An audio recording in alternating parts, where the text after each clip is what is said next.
Look like everyone's carrying red sausages on their shoulders. Wow, and we never get to see Tsuki that exhausted. Oh, yes!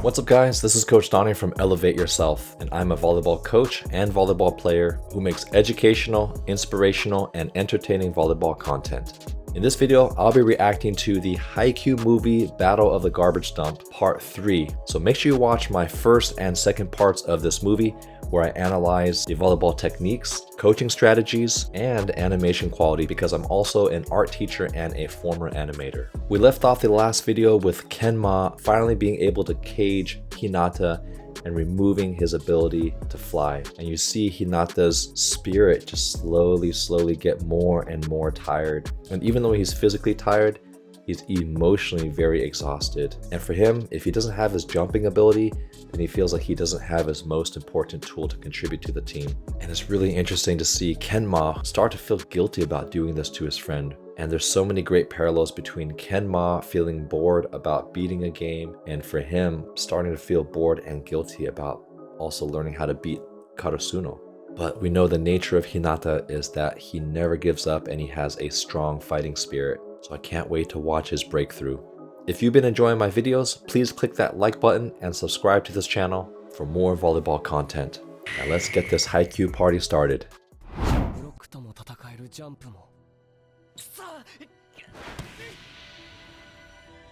I like how when Hinata passes, he's like his cheeks are puffed up.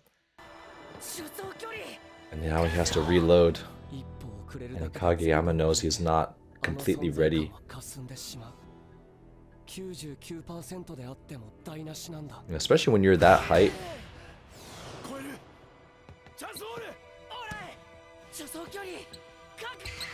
Ah, and then he slips. Yeah, that breathing animation is so good. You think about how many parts that have to move when you're exhaling that much. Like instead of just pumping the body up, his knee and the shoulders go kind of in and out. So you have to kind of go away from each other and towards each other. And even as he's doing that, you see the drip of the sweat come out and start to drip down as he's staying there.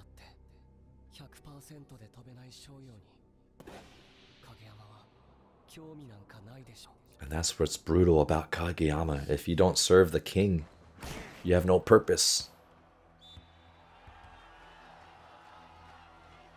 And your offense becomes predictable. Yosha!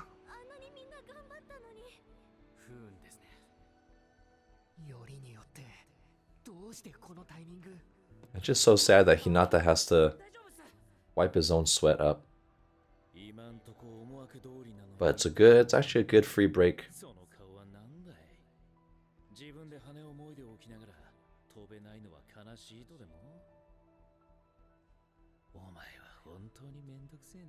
And Kuro just looking at him with so much care and love.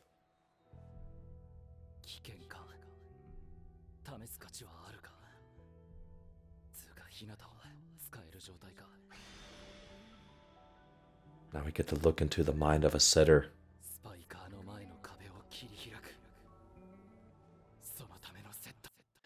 By the way, a job of a setter is not to just be robotic like Kageyama and treat people like, hey, if you can't get a kill, I'm not setting you. That is actually a decent strategy to some extent because you don't want to keep setting the same hitter that's not going to score points. You also want to keep your hitters engaged in the offense because a good setter knows that you cannot win a high-level game with only 1 or 2 hitters. That might work for the first 15 points, but eventually the other team is just going to figure it out, and you're just giving the other team more time to know how to defend against a player like that. So a good setter will also help manage the psyche and the confidence of all the hitters, even if they're not doing well, and find ways to get the struggling hitters back into the game. It doesn't mean that they have to be dominant, but still having them be a little bit part of the offense and giving them multiple opportunities to earn their way back in the game.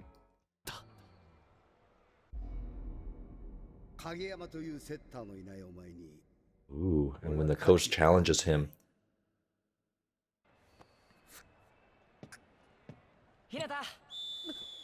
Nice receive. And you always need a very positive person on the court that's just going to be Encouraging, good energy no matter the situation. Look like everyone's carrying red sausages on their shoulders.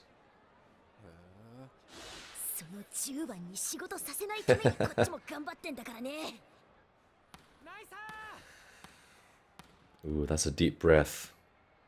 Oh, great animation there.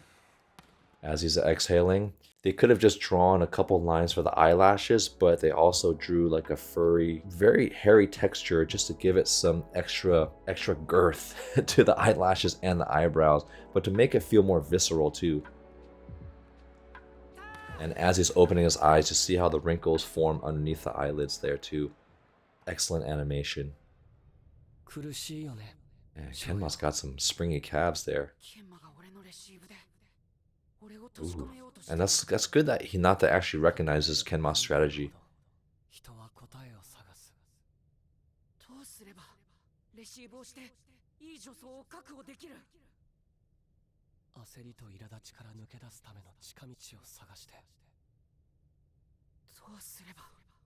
Yeah, even though I saw this movie already, I forgot how he digs himself out of this hole. Got those crazy cat eyes.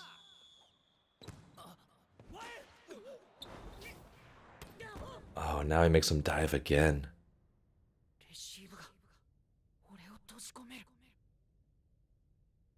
But he's gonna get up. Game over. I like how calm Kenma is, but you cannot. The hardest person to beat is someone who doesn't give up.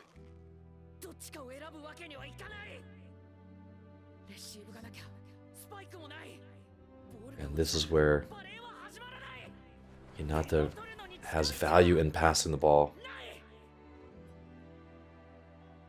And the music is so good. And Kageyama senses his energy rising.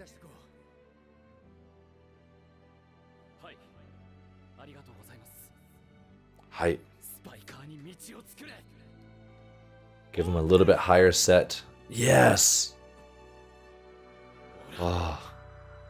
He just sets him a high ball. Tells him to fly.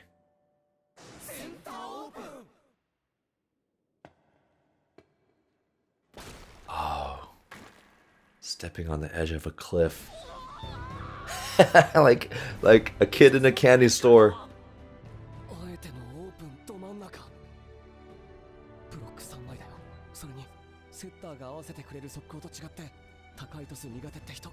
Even with 3 blockers, you give a high flyer a chance to do something with it. Especially if they're aggressive, they're going to figure out a way.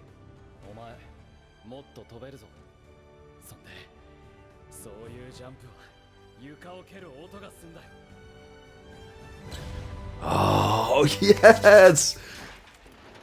The flapping of the wings. The breaking free of the cage. Oh, the blast. Oh, hitting right over Kenma. Yes. That was beautiful. Yeah. We gotta watch that again. Just like when you have the loading, and I feel like this is unique to anime, when you're crouched on the ground, like you're about to charge up. Every anime has this, by the way. Dragon Ball Z, Gundam. I'm listing all these old animes, but every anime has that, like the momentary pause before they blast up into the air. And these vertical lines, like the energy is already going up before the character goes up. Their analogies in HAIKYUU are so good. And the smile. And what's really realistic is he hits over Kenma. See how he hits over Kenma, and Lev and the other guy are there. So this is where even if you have a blocker, you always want to challenge the smaller blocker, because obviously they're not going to be as big to take away space. And we see here Kenma doesn't jump as high, or maybe didn't put as much effort into his jump, and so Hinata challenged over that. And that's a great example of a setter trusting your hitter, that even if it's not like a super fast, super deceptive one, sometimes you just need to give your hitters a very hittable ball and just trust that they're going to do something good with it. And the key word is trust. Look how tore up his hand is. Yeah! I love that synchronized cheer. And this is where it gets really interesting for Kenma. I like how Hinata's like this. Super cute. Yeah, you just give her a big jumper, a big runway, and more time to jump.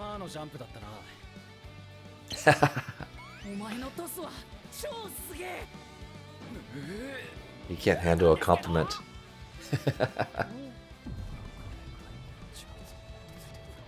I never had a chance to see what all these things he's saying. That was different from the barely caught up. The timing's totally different, so Shoyo can actually hit high arcing set. So he's having to calculate all these different factors and possibilities like a game. So let's see what Kenma's adjustment's going to be.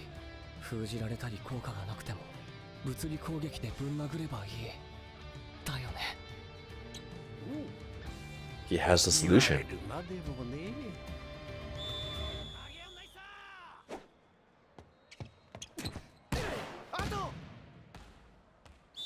Oh, these lines judges in HAIKYUU are actually all really good. I wish they would have made some bad calls to make it more realistic, because those line judges don't always make the best calls. Oh, so this is a blocking upgrade. Now they're amping each other up.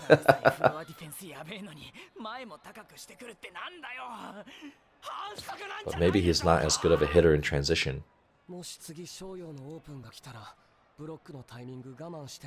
Timing. So the way you do that is you need to jump later with the high flyer, so you catch him on the way up or on the way down. Oh, it's back to his quick set. Oh, soft block from Inuoka. Now we got the jazzy music again. It's time to play.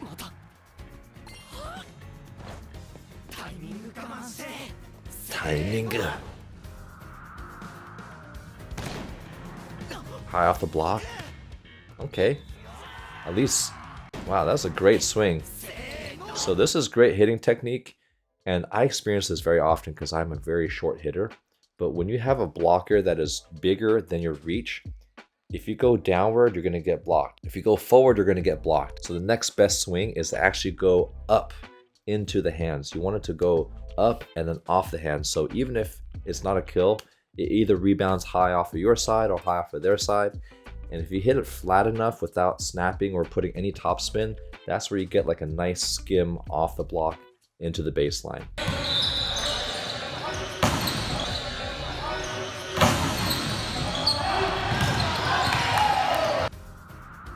So look, he's just staring at the hand, so you actually have to aim up and out, which is a risk, because if you miss it, you're gonna look like a fool. But you got to take that risk.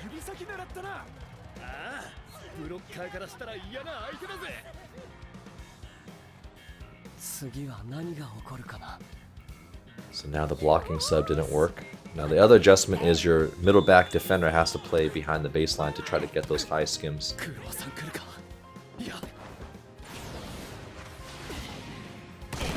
Ooh, Inoka can hit.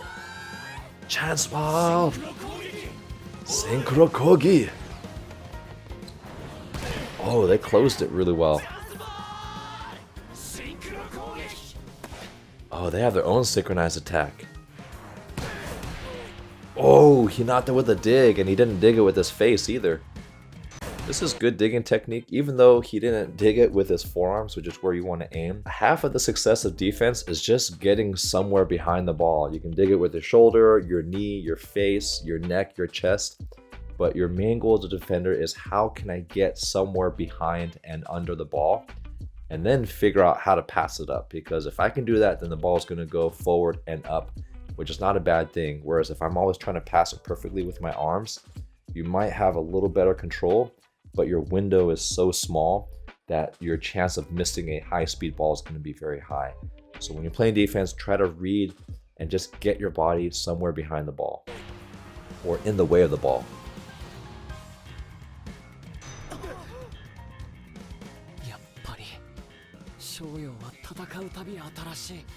Yeah, good athletes will find ways to adapt. Oh, is that in? Oh, he got the dig kill.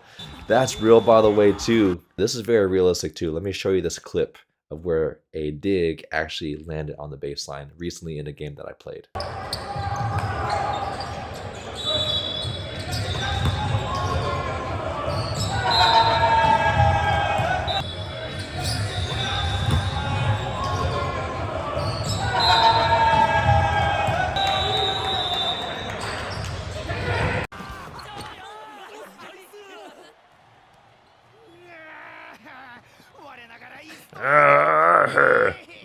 Yeah, that sucks.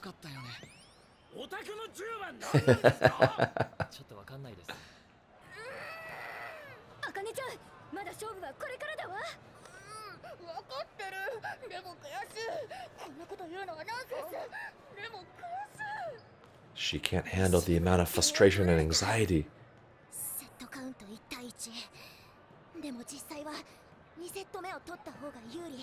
Wait, was that the end of the game? Nikoma 27-25. Oh, that was for game point. If you've been enjoying this video, please click that like button and consider checking out Elevate Your Power Level, which is my anime reaction channel, where you can watch other sports animes with me, such as Kuroko no Basket and Blue Lock. So please consider joining that channel membership to enjoy that video. Of course it's gonna go to 3. And he's smiling again.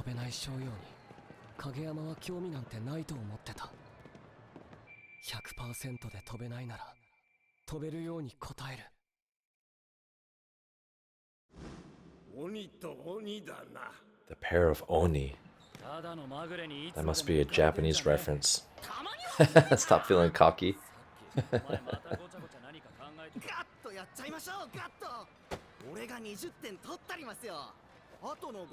They do a good job communicating like very young spirits for the underclassmen.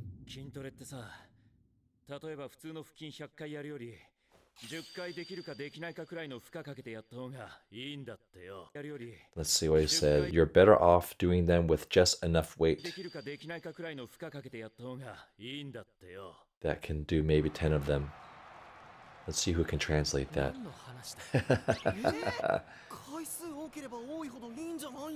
Yeah, instead of trying harder, increase the quality of your movements. Ooh. Rather than scoring 20 normal points, we just need to score a heavy single point. So just do 1 point really well together. That would be a good momentum builder. Kokuri.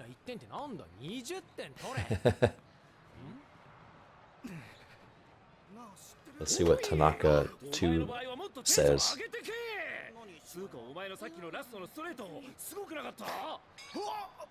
This is a good leader.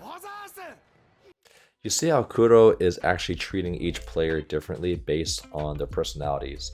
So for Lev, he's overhyped, very similar to Hinata. He's like, hey, I'm going to score 2,000 points. And Kuro tries to calm him down and say, let's just focus on getting 1 good point. And then he goes to the really hyped guy and says, come on, you need to get more hyped. And compliments him on that amazing line swing. So that's a good leader there. Everyone gets motivated in different ways. Thank you very much. Sounds like the Cookie Monster. I already said that. Wow.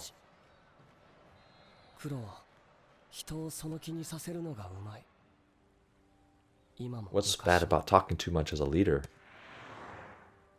I mean, that is a bad thing, but I wonder why he said that in this instance.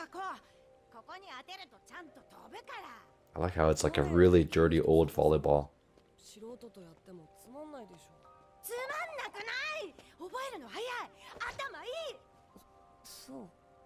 Let's see, it's not boring, you're a fast learner and you're smart. Ooh, okay, so he complimented him, motivating him to want to keep trying.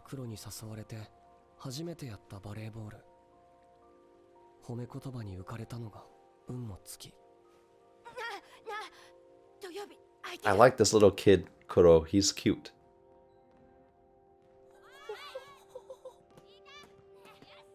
Now Kuro gets to be among other peers.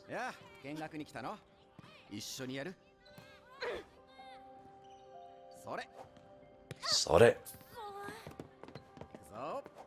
This is a good coach. When you're a little kid, you want it to be a very positive experience. Oh, I love that reaction. And to see Kuro go from like a really mature person back to when he was a kid. And look at those calves. Those are some high jumping calves when you have a small calf muscle and a long Achilles. But this is exactly how really little kids act, like 4 or 5 years old, when they get one thing really well and they can't hide their joy and confidence. And I kind of miss seeing this as a coach, because it's been a while since I've worked with a population this young. But you see how he just like jumps away, like so overjoyed. Such a great reaction.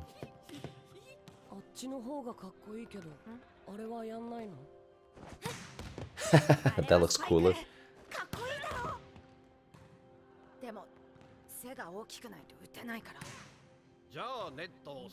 Yeah, that's right.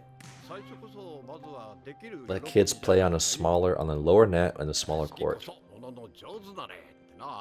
That's very true. If you like something, then you will get better at doing that. And that's something that I wish we would incorporate more in America, is like a small court with a lower net at a younger age. And I'm not just talking about like middle school boys playing on a women's net or under age 12 playing on a slightly lower net. I'm talking about lowering the net really low so that it's at your head height, and also making the court really small and just having 2-on-2 or 3-on-3, just so you get more touches and you get more practice doing bump, set, spike, and just that incredible feeling of smashing it on your opponent. And I know that European and South American volleyball organizations do this, which is why their players are so good at a young age and do really well as they progress through the national team. But I feel like that would take our American volleyball to another level. Because it's just more fun when you get to smash instead of waiting for yourself to grow taller.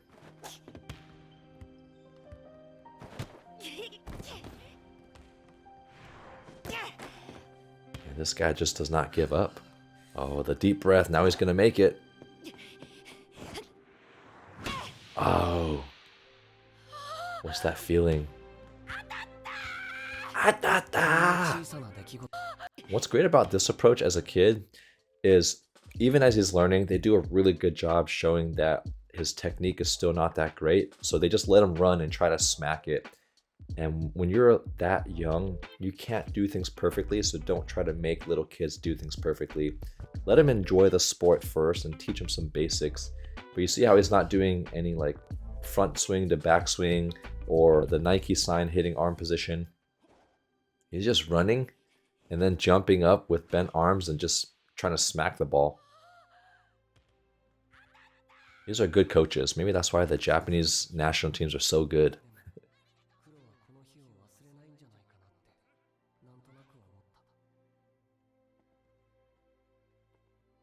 And the Cookie Monster, he looks the same age as he did 10 years ago as he does today. Genna!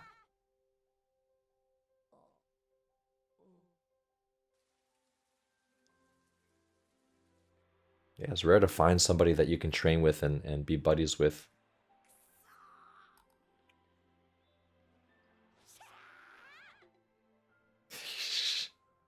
These scenes were super cute. Oh, does Kenma actually get excited about something? Oh, he's looking at the setter.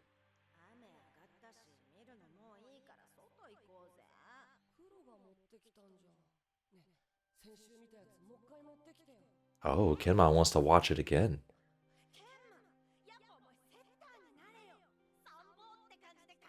Like Brazil, the Brazilian setters.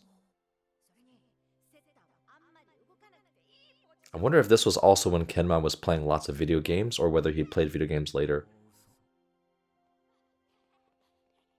Why is that a lie? Because Kenma ended up being a really good setter. Let's see, why? And as a setter, you don't have to move around as much. Oh, actually, as a setter, you have to run a lot, especially when your team is not good at passing. So maybe that's why he's saying he's a liar.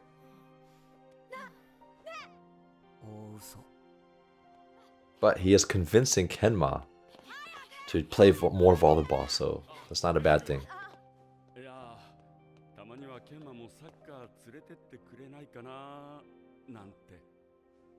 That's a good father.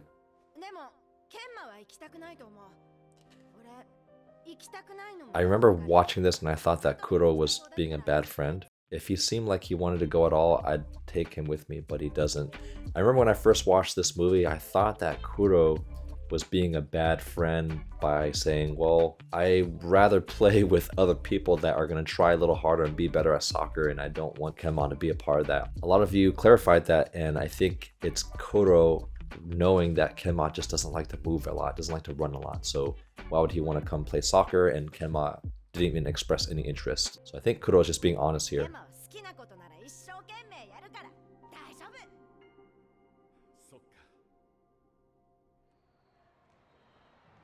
But I still don't know why Kenma is so annoyed at Kuro.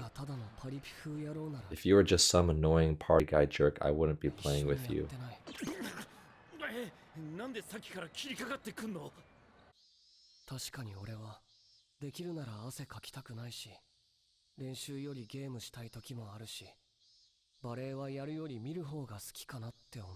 Okay, that's honest there. I'm still trying to figure out why Kenma has like a little bit animosity towards Kuro.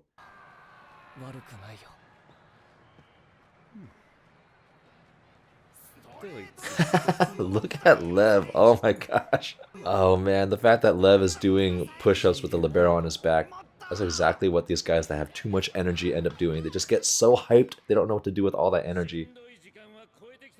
I've got a few players on my team like that. Reward time. That's a cool cheer. Yeah. Oh, this is exciting. Look at that. They're pointing at each other. Did they just point at each other? They're looking at each other and they're pointing at each other like, I want you.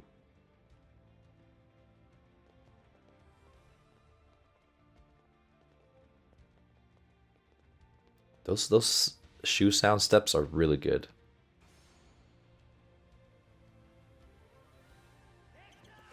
Left, ah! Tanaka's signature line shot. That's my favorite line shot too. Yes.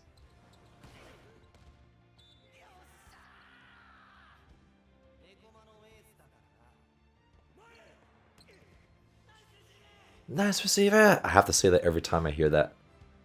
Ooh, that hair settling from Kenma. Man, you see that here and it kind of goes back into his face. Like it's sticking to his face because of the sweat. Yeah, good animation. Oh, he sets Hinata another HAIKYUU. I remember that when he jumps and hits his head in the doorway. Okay, he made a good choice to hit over the small blocker. Oh, but that city boy Tanaka wannabe comes back and hits another quick line shot.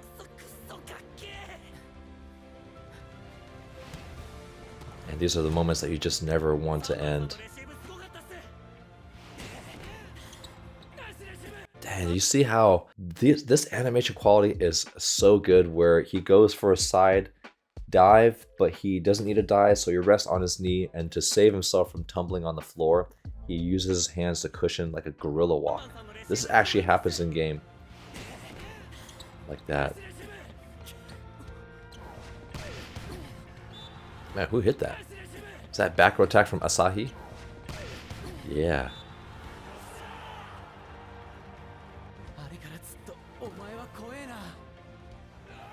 And so much mutual respect when two teams are just fighting hard towards each other.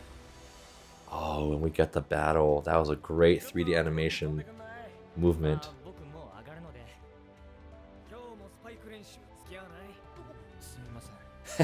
And I like how they eventually pressure him to join them.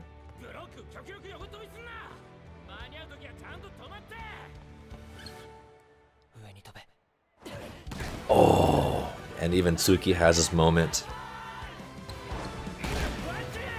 And you see how that hand where he hits, and he hits it really hard on the outside hand of Kuro against a double block.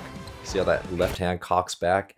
And this is great hitting technique because when you have a big double block against you, and you can't hit around them, you need to challenge it on the outside hand. So it could be on the right front outside hand or the middle's outside hand, and you might get a good deflection there. Man, if only everyone on my team could cheer Chan's ball.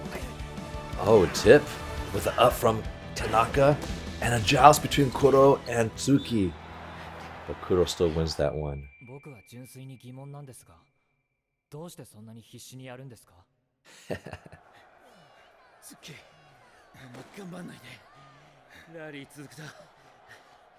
I'm more impressed with how they had the net sag down with him being so tired. Wow, and we never get to see Tsuki that exhausted.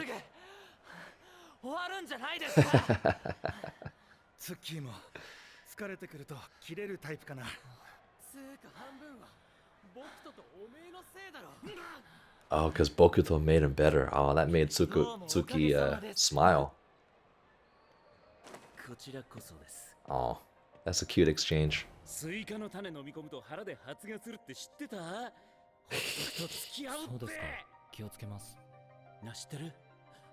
And this is where that brotherhood of battle starts to come through.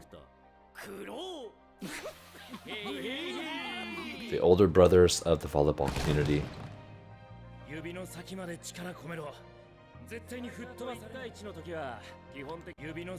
Concentrate your strength in your fingertips. That's great blocking advice, because when you're blocking, not just your hands need to be firm, but your fingers need to be super stiff.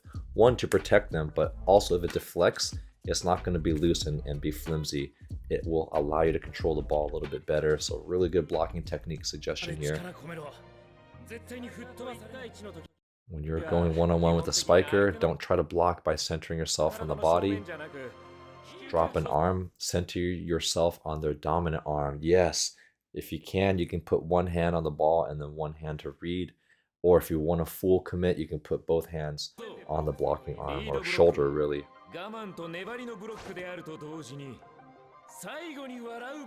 Although I don't recommend blocking like this because you're going to jam a finger. Usually you want to flex your fingers back. Maybe bend your wrist a little bit, but you don't want to block like this. It's a great way. It looks cool, but you're going to jam your finger. Wait, did he hit out? Yeah, I think he just hit out. Donny! Oh, that's a great compliment when middle blockers can be annoying and touch everything. Oh, that's a compliment. He's saying, thank goodness I wasn't wrong about Tsuki, like the amount of time he was spending in making Tsuki better. Oh, now we get the good animation. This one's super fluid. Oh, these are so whippy and so intense. I like this animator. Santa!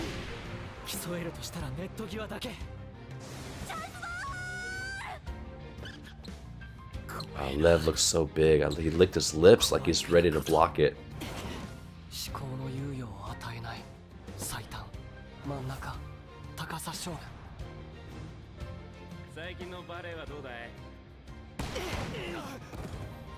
Man, these camera angles zooming out.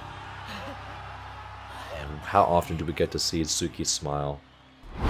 Tsuki's arc was definitely one of my favorites, just to see someone over like 4 seasons slowly develop his joy of playing volleyball. And it wouldn't have been possible if other people didn't give back to Tsuki. It's really powerful when people who are older and better believe in the people who are younger, give them confidence, give them advice, but most importantly, treat them with respect, because all it takes is for one good player that people look up to talk poorly or treat someone poorly, and now you kind of shut off their dreams and make them not want to play. So Tsuki is so fortunate to have Kuro and Bokuto in his volleyball community to continue to spur him to be better. So that was a really special moment for the movie to highlight. And I totally forgot that they did change animations, and I like this animator, and I'll talk more about why I like this new style animation for the last scene in the next video.